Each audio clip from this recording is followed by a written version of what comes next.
Hey everybody, so if you're ever looking to display a book, I'm doing this down here on my coffee table just because there's more room. Coffee table, kitchen table, you know what I mean. But I've got this little clear display. Normally I have this on my bookshelf behind me when I'm doing my author interviews. Have the book right there, everybody can see it. This also works if you're not doing videos and stuff like that, but you still want to display a book in your house. Great way to do this. It's got that clear front so you can see everything through it. This one obviously is a bit on the smaller side book-wise, so, plenty of room. So I grabbed a chunker. This baby is about almost 600 pages.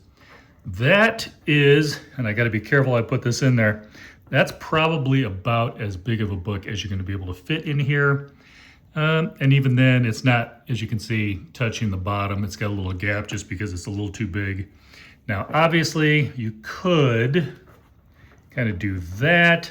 I don't really like that. That's just a me thing. The other thing that I use, oh, by the way, this is from Trophable. The other thing that I like to use, and these are from Pinnda, pardon my arms here. These are actually bookends, but I love the fact that I have open-ended bookshelves. And so I can put this on here. And I mean, yes, you can get nice, pretty dragons and other things or whatever. But I like the fact that this just goes on there and it finishes on the end, and that's more room for books than it is for, pretty book stuff. But occasionally, you will find yourself with a chunker. Yeah, I'm looking at you, Brandon Sanderson. Look at the size of that thing. Yeah, that ain't gonna cut it. So, now obviously with a hardcover, most of the time you can put these on and will hold up just well. But what I love to do if I do have to have a big one, especially paperbacks, hardcovers, you can usually kind of spread it a little bit and it'll stand up.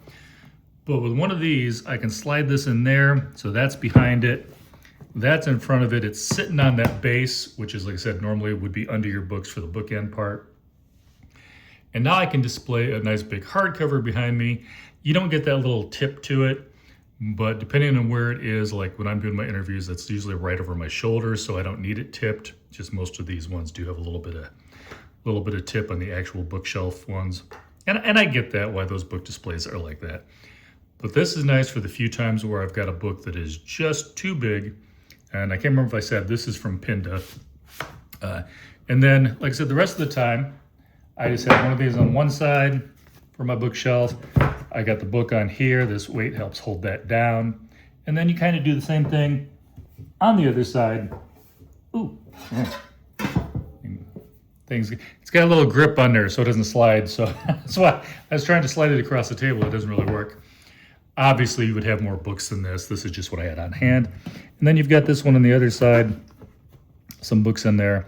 And the books actually help hold the stands up, and the stands keep the books in. But again, for displays, these are the two that I like. Trophable, because it's got the nice clear, you can see through it. But when I do get a little bit in over my head, yeah, looking at you again, Brandon, then I can pull out one of my bookshelf ends, because I do have an extra set. And go ahead and use it as a display as well. Works perfectly. Questions, queries, conundrums, drop them in the comments.